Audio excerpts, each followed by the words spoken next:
everyone. Today's topic is systemic hypertension. We'll be briefly talking about the epidemiology, the pathophysiology, the approach to the patients with hypertension, and finally touch about the management approach in these patients. So basically, blood pressure is the phenotypic expression of genetically predisposed disease, what we call as hypertension, and it is a continuous variable. So there is no point at which you can say it's truly hypertension. It's a continuous variable, and the changes we see in the body occurs as the blood pressure rises even by 2, 3, 4, 6 or 8 millimeters of mercury. The traditional threshold blood pressure value that has been kept to secure a diagnosis of hypertension comes from large epidemiological studies throughout the world, and they have shown that the mortality and the morbidity from cardiovascular diseases and neurovascular disease is high when the blood pressure crosses 140/90, and hence the threshold BP value for diagnosing hypertension has been kept as 140/90 millimeters of mercury. So, realizing this fact, the various societies like the ACC-AHA in 2017 and European Society of Cardiology and European Society of Hypertension in 2018, they came up with their own values to diagnose and start treatment for patient with hypertension. According to ACC-AHA, they say if the blood pressure crosses 130/80, patient can be deemed to have hypertension and you can start with the treatment. While the ESC and European Society of Hypertension, they say if they have quoted 140/90 as a blood pressure to diagnose a patient with hypertension and also for starting any treatment. So just as I mentioned, various societies, they have came up with their blood pressure definition to diagnose a patient with hypertension, but you can rely that if the pressure is more than 140/90 and you have recorded it multiple times, at least 2 to 3 times in office, and you have ruled out a masked hypertension and you have ruled out white coat hypertension, then you are certainly dealing with the patient of hypertension, and you can start treatment in this patient so as to reduce the CV morbidity and mortality. So ACCH in 2017, they said 130/80, any pressure above would be diagnosed as hypertension, but most of the other societies and the larger institutions like the European Society of Cardiology or European Society of Hypertension, the International Society of Hypertension, and various Indian societies, they have clearly said that if the pressures are going beyond 140/90, then you consider a patient to be hypertensive and start the treatment. So how did this, as I said, there were huge epidemiological studies throughout the world, and Cox proportional hazard models were prepared, and these models clearly showed that once the blood pressure was crossing 140/90, the risk of having any sort of CV events or neurovascular events or peripheral vascular events were higher, hence this cutoff of 140/90 came. Also from these various epidemiological studies, we have seen that the blood pressure reduction in adolescents and adults, they give much more reduction in CV morbidity and mortality as compared to elderly. So if you are achieving target blood pressures in younger population, you will be helping them more as compared to the older population. So what is the pathophysiology? Why does blood pressure rises anyway? For that, you must remember what is exactly blood pressure. It is the product of cardiac output and systemic vascular resistance, and cardiac output itself is heart rate and stroke volume. So these are the main variables, that is heart rate, the stroke volume and systemic vascular resistance, which decide the blood pressure. So under normal conditions, so if the blood pressure rises, what happens is there is pressure natriuresis. This is an intrinsic renal response which causes excess of sodium excretion and it resets the entire fluid volume. So the stroke volume is reset whenever there is increase in blood pressure by pressure natriuresis. So as we discussed that what is blood pressure, it is heart rate, stroke volume and SVR.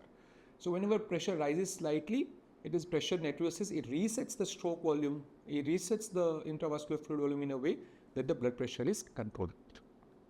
But in certain patients, or you can say in certain individuals, there is impaired natriuresis. And what this impaired natriuresis does is, because of the impaired natriuresis, the baseline blood pressure, it rises to a higher point, to an elevated set point by which pressure natriuresis is achieved, and so certain group of individuals always have higher pressure as compared to other individuals, because it is at that pressure that pressure natriuresis occurs in these patients, and the volume in the intravascular compartment is secure. Contributed to solve sensitivity and reduced glomerular filtration rate, it is the angiotensin II levels as well. there are certain group of individuals who have higher angiotensin 2 levels because of higher renin, and this angiotensin 2 causes also afferent arterial vasoconstriction, and this further causes it further limits proper natriuresis and ultimately leads to hypertension. The next is this renin-angiotensin-aldosterone system axis. This axis operates differently in different individuals, and that's why different individuals have different sort of blood pressures. So basically what happens is renin is the main thing. It starts with the renin. Renin release is triggered by decreased renal perfusion, or renin is released more by the sympathetic drive. So these are the two stimulus for renin release. The more the renin is released, the more would be the hypertension, because renin causes the conversion of angiotensinogen to angiotensin 1 and finally angiotensin 2. So basically it's the renin levels in the body which would decide the levels of angiotensin 2, and angiotensin 2 causes this vasoconstriction and aldosterone secretion, and moreover more sodium absorption to the proximal tubules, ultimately leading to hypertension. So the baseline renin levels, if they are higher in the patients, there would be more of angiotensin 2, and if there is more of angiotensin 2, there would be more of vasoconstriction, there would be more of aldosterone secretion, and there would be more of sodium absorption from the proximal tubules, ultimately resetting that patient's blood pressure to a higher level. When aldosterone is secreted secondary to angiotensin 2 stimulation, it again causes more sodium absorption via the renal tubules, and at the same time it also causes endothelial dysfunction and vascular remodeling, ultimately leading to hypertension. So as we see, it is the renin levels. It starts from the renin, and renin is secreted when there is less of sodium. There is less of glomerular fluid and sodium delivery, or there is increased sympathetic drive. There is more of renin is released. This renin causes the conversion of angiotensinogen to angiotensin 1, which is ultimately converted to angiotensin 2. Angiotensin 2 via AT1R. This is the receptor for angiotensin 2. It causes more of thirst, more of salt intake by the person, causes more vasoconstriction. It causes inflammation, proliferation, and fibrosis. Ultimately, more sodium retention. Angiotensin 2 also via its receptor AT1R causes more of aldosterone secretion, which again causes more sodium retention, more inflammation, and more fibrosis. It is not that angiotensin is completely bad. It also acts via another receptor AT2R and causes vasodilatation, natriuresis, antiproliferation, but its action via AT2R is very limited. So mainly angiotensin 2 acts through AT1R and causes increase in blood pressure. Finally, angiotensin 2 is also metabolized to angiotensin 1 to 7, which via other receptors, which is the MAS-R receptor, causes vasodilatation and anti-inflammatory properties. But again, as I said, the action through AT2R receptor and MAS-R receptor are very minimal. The main action of angiotensin is to the AT2R receptor, and ultimately it causes hypertension. So basically it starts with the release of renin, and via angiotensin 2 and the AT1R receptor it causes hypertension, inflammation, fibrosis, and salt retention. Other reasons for changing blood pressure among different individuals is a sympathetic drive, because sympathetic drive, it causes vasoconstriction, and as we discussed, sympathetic drive also causes renin release, and via renin release via angiotensin 2 and aldosterone it causes sodium retention and ultimately hypertension. Natriuretic peptides ANP and BNP, which we hear, again as the volume state in the body increases, the atrias are activated to release atrial natriuretic and atrial natriuretic peptide, which called ANP, and we have BNP released from the cardiac muscles. But in some individuals, these natriuretic peptides are released at less level. They are lower, and that's why these patients have volume overload and ultimately volume overload hypertension. Endothelial dysfunction due to diminished nitric oxide and oxidative stress and inflammation is another reason for having increased blood pressure, because ultimately all the vasorelaxant hormones or the parahormones or the molecules, they act via the endothelium, and if there is endothelium dysfunction, there would be inadequate relaxation of the vascular smooth muscle cells, ultimately leading to hypertension. Finally, yes, as the person ages, like the skin changes, the hair changes, so does the arteries of the body change. There is more arterial stiffening because of collagen deposition, the elastic fiber loss, and that ultimately causes the arteries to be more stiff and hence to be more hypertensive. Finally, there is a role of immune activation as well. So macrophages, T cells, autoantibodies, they again cause inflammation at two levels, at the renal level and at the vascular level.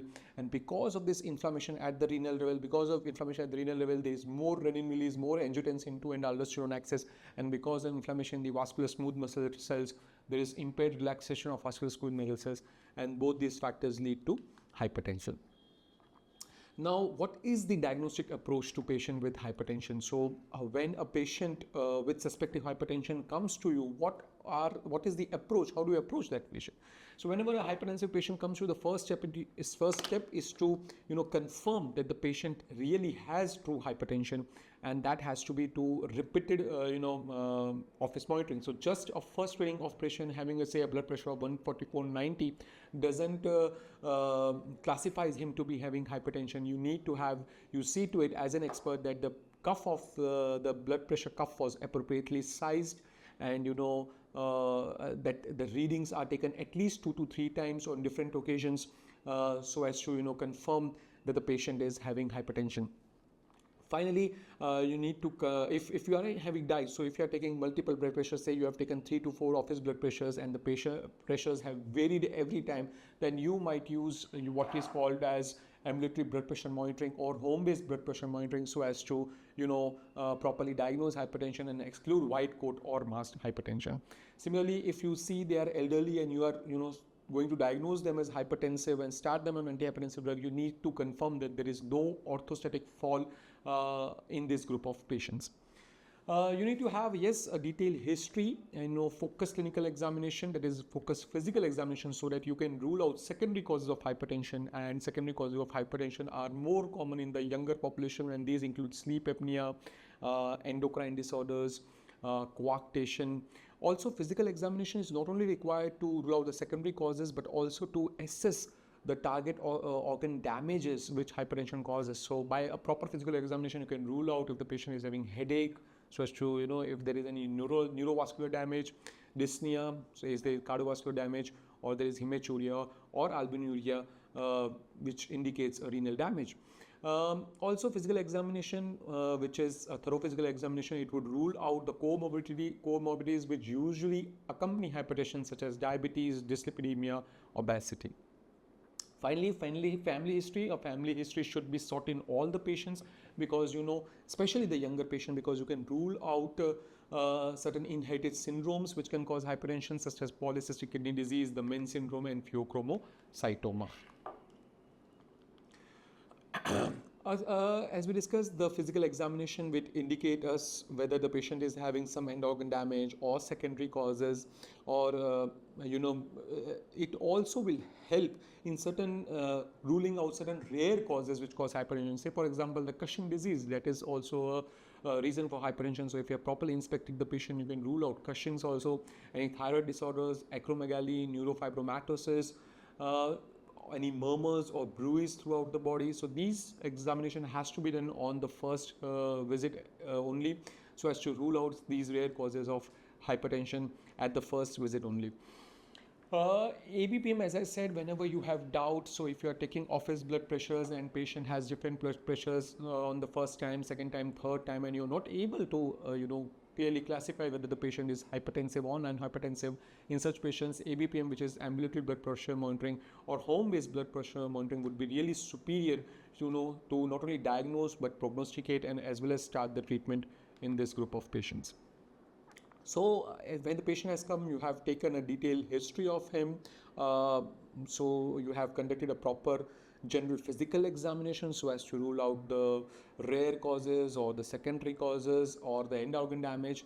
The other thing is, which are the common lab tests you will order in this group of patients. So in addition to the routine lab tests which we all do, like the CBC, RFT, LFT, the glucose levels, the HbA1c and hemoglobin, in addition to it, you should always see that you rule out comorbidities like lipid profile should be done in this group of patients. You should always do a urine analysis, so as to rule out any renal damage. HbA1c should always be done, because that would rule out diabetes, which is a common comorbidity which accompanies hypertension. And finally, ECG, and I would say echo also, so as to rule out any cardiac end organ damage secondary to hypertension. any abnormal finding from these above simple lab investigation would prompt you to uh, go for targeted testing, which could be targeted testing for secondary hypertension, secondary causes of hypertension, or targeted testing to so as to uncover the damage, end organ damage done by hypertension. As I said, echocardiography should always be done in this group of patients because it is much more sensitive as compared to ECG, so as to detect the cardiac end organ damage. Whenever you give the patient comes to you after doing all these lab tests, if the patient is having any sort of diet which you think would have high sodium or potassium intake, then you can always order 24-hour unique sodium and potassium collection, because this would help you in guiding the therapy for hypertension, how much diuretic to be used, which diuretic to be used, and finally taking care that the patient doesn't suffer from hypokalemia because of the selection of diuretic as an antihypertensive agent. Renin activity, yes, it can be done in all the patients, although many physicians would say that is done in selective patients who have resistant hypertension, but I would say renin can be done in most of the patients because that will give you an idea of what exactly is the patient suffering from. We just saw that the main pathophysiology behind hypertension, it's all started from renin and increased sympathetic activity, which ultimately acted through aldosterone and angiotensin 2. So if the patient has high baseline renin levels, he would really benefit from RAS blockade or beta blockade, because beta blockers would act through sympathetic inhibition and ultimately decrease renin levels. And if the patient has low renin volume overloaded condition, then he would certainly fare better with mineralocorticoid receptor antagonists, diuretics, or CCBs. So baseline renin level can be done in fact most of the patients. If especially the patients are having a slightly higher blood pressure, then renin levels should be done, because this would help us in guiding which therapy to be chosen first and which combination to be preferred first. What about secondary hypertension? So when do you suspect and how do you approach these patients? So whenever you have young patients with really high blood pressure, suspect that they might be suffering from some sort of secondary hypertension. Secondary hypertension is basically hypertension due to some specific cause, which if corrected would lead to settlement of that hypertension. So it should be suspected in all new or resistant cases. Especially when I think younger population who have really uncontrolled blood pressure and who show hypokalemia in their routine lab investigations. The most common cause is primary hyperaldosteronism. It is almost 25% of the secondary hypertension. They have some sort of increased aldosterone secretion, and this is really an important cause of secondary hypertension. A simple test, which is the aldosterone-renin ratio, should be done after ensuring that the patient had a proper potassium diet. So there should be no hypokalemia. And in that, with that condition, if you just measure the aldosterone-renin ratio, you will be, in a position to say. So the aldosterone should accompany the renin. If the renin is high, aldosterone high, that's okay. But if you have a very high aldosterone levels with low renin, that indicates that the patient is suffering from some sort of primary hyperaldosteronism. Finally, it can be confirmed by checking again the levels with captopril challenge or fludrocortisone suppression or saline loading, and you can localize the secretion of aldosterone by a CT and MRI, and finally perform a surgery so as to correct it. Renovascular hypertension is also another common cause of secondary hypertension, especially those patients who have sudden hypertensive emergencies or urgency, do have flash pulmonary edema or have asymmetric kidney size. So this group of patients should be searched for any sort of renal artery stenosis, either unilateral or bilateral, and if corrected can lead to the correction of hypertension. Coarctation of aorta is also an important cause of hypertension. This is especially important in adolescent patients, younger patients who have very high upper limb blood pressure and the lower limb blood pressure is lower. The difference between upper limb and lower limb is more than 20 millimeters of mercury. You can confirm the diagnosis of coarctation by echo, CT, or MRI. Obstructive sleep apnea is a clearly ignored cause among the physicians for secondary hypertension. Whenever you see an obese patient, in fact nowadays even in non-obese patients, if you get a history of too much of snoring or daytime somnolence, you can really suspect obstructive sleep apnea to be the cause of hypertension. The diagnosis can be done by simple tests like polysomnography or certain questionnaires like the Berlin questionnaire.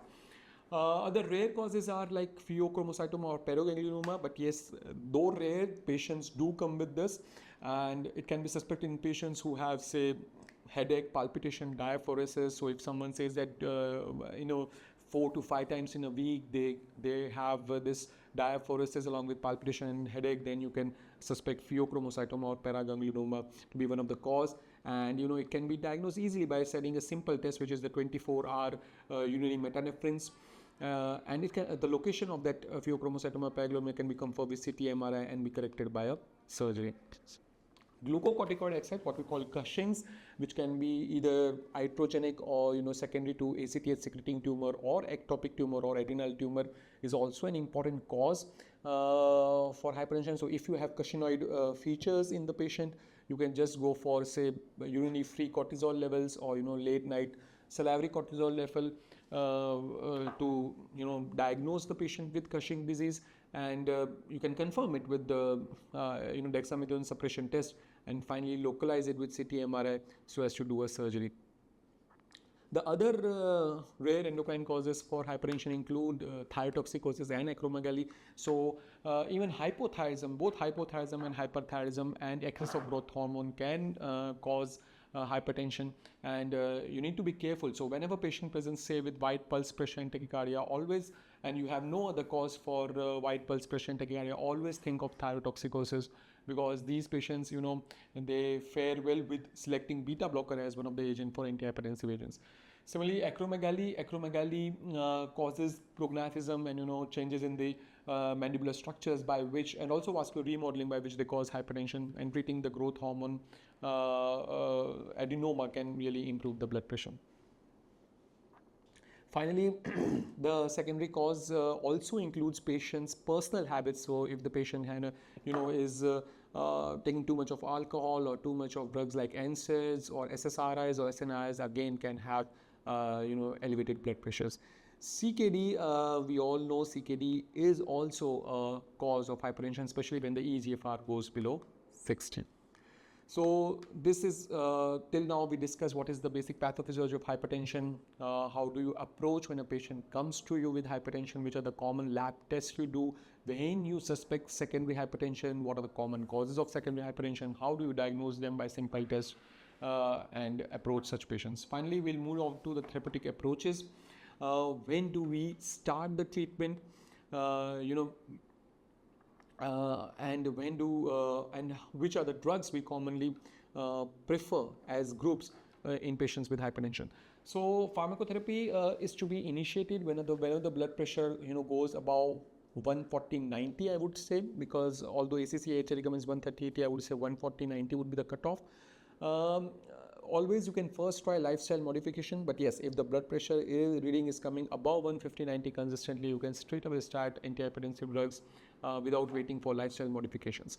Whenever you are starting a patient on antihypertensive drug, remember the target blood pressure to be achieved should be below 130/80.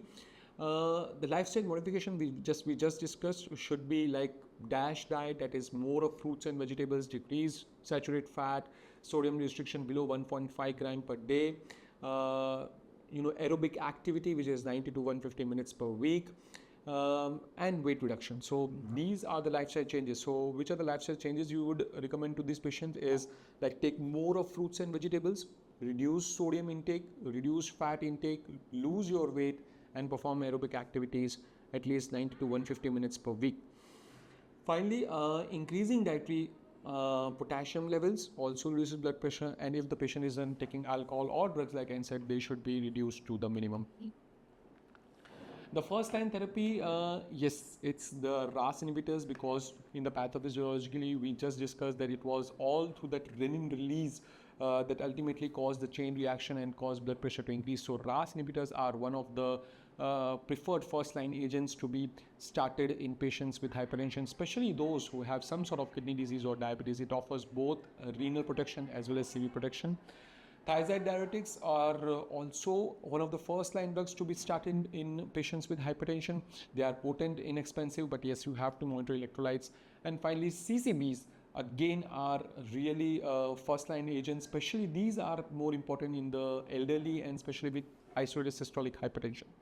There are other agents also if the blood pressure is not controlled on these group of drugs, or if the patient has special conditions, then you can start with other group of drugs also, like the beta blockers, like the alpha blockers, and other diuretics. So there are many group of drugs, but these are the basic first line drugs which you'll start in patients with hypertension.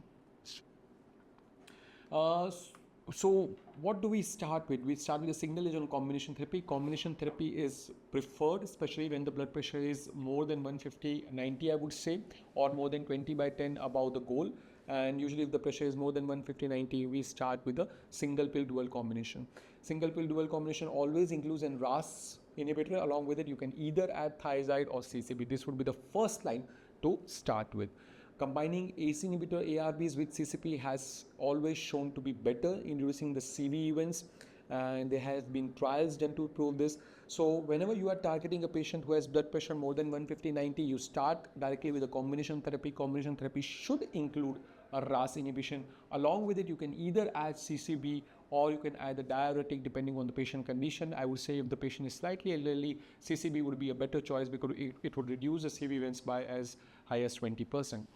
Titration of the dose, that has to be, I think, done every 4 weeks. You should not titrate drug very frequently. It should be between 2 to 4 weeks. Secondly, whenever you are titrating, that is, if you have started with monotherapy, start another class of drug first, rather than titrating just one drug to its maximum dose. And once you have started with dual combination, then you gradually titrate both the doses to the maximum dose so as to control the blood pressure.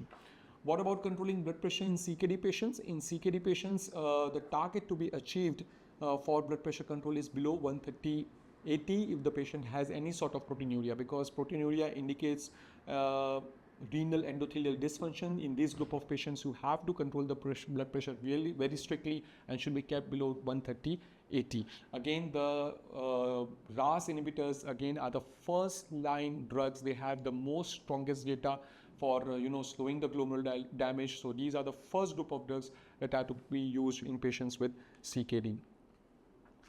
But remember, yes, whenever you are using RAS inhibitors, that you constantly check, especially in patients with CKD, you constantly check the level of potassium, especially when the eGFR is below 45. Also, these patients need to have strict sodium restriction and regular weight monitoring so as to assess their volume, body volume. And finally, in dialysis dependent patients, addition of beta blockers in addition to RAS inhibitors have clearly shown to improve CV outcome. So if the patient is dialysis dependent, has tachycardia, then addition of beta blocker as an antihypertensive over and above RAS inhibitors have shown to improve CV outcome in this group of patients. What about hypertension in heart failure? Whenever you are dealing with heart failure stages A and B, then again the blood pressure controls needs to be very strict. You need to keep the blood pressure below 130/80.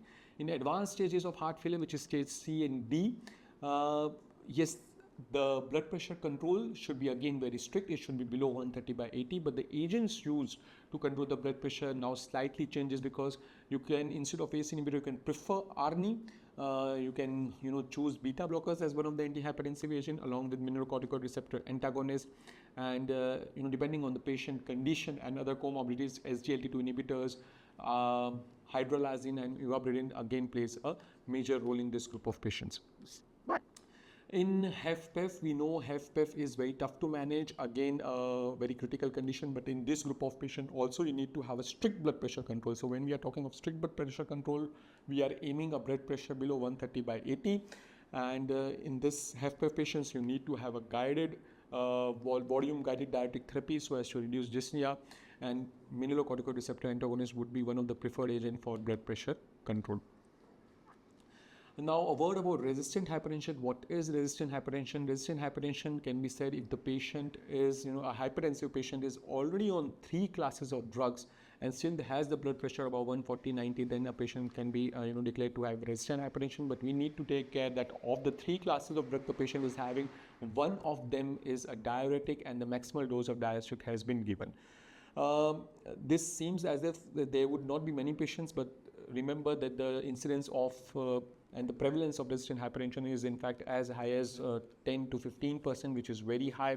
So you need to really look for these patients and address the specific needs of this patient, because this is a large unmet need of patients suffering from resistant hypertension.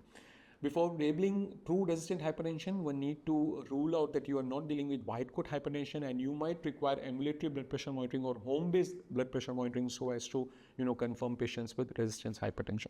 So once it is confirmed, now how do we manage it? First, as I said, you should confirm that you have given a proper dosage of thiazide-like diuretic or loop diuretic, or any mineralocorticoid receptor antagonist in this group of patient, because most of them have some sort of aldosterone excess, and choosing a proper diuretic or a mineralocorticoid receptor antagonist changes the scenario in this group of patients. You need to ensure that patients have strict sodium restriction, they have proper weight loss before starting on other group of agents in this group of patients. In patients who still remain symptomatic, you can add on fourth agent for control of blood pressure, which can be a alpha blocker or a central sympatholytic. But remember, if the patients are requiring 4 drugs or require still more drugs, then in this group of patients, device-based therapies like catheter-based renal denervation or carotid baroreceptor stimulation still remains an option. What about the hypertensive emergency and urgency? What do you mean by emergency and what do you mean by urgency? So remember, emergency and is an emergency. So you can just remember by the fact that when you are told that a patient is in hypertensive emergency, you are dealing with a patient who is having markedly elevated blood pressure along with acute target organ injury. So there are two things in it. The blood pressure is markedly elevated. It is like 200 by 110 or 200 by 120. And at the same time, you have an evidence of target organ injury, like target organ injury in the form of, say, a patient might have encephalopathy, patient might have acute coronary syndrome, patient might have pulmonary edema, might be having aortic dissection, or maybe having progressive renal dysfunction. So these all are examples of acute organ injury, target organ injury. So elevated blood pressure along with target organ injury, it is hypertensive emergency. And in this group of patients, they should be managed in an ICU setting, and the blood pressure should be reduced by almost 20% in the first 1 hour. So in 1 to 2 hours, you need to reduce this blood pressure by 20 mmHg, except aortic dissection, in which the blood pressure can be lowered even below 120 within 1 hour. So this is really important to understand, because in the hypertensive emergency patients, the target organ damage is ongoing. So you need to reduce the blood pressure, faster, almost 20% within 1 hour. So unlike emergency, urgency is a condition in which the patient has really elevated blood pressure. So the blood pressure might be, say, 200 by 110 or 180 by 110. But in this case, there is no evidence of acute end organ damage. So the end organ damage is not there.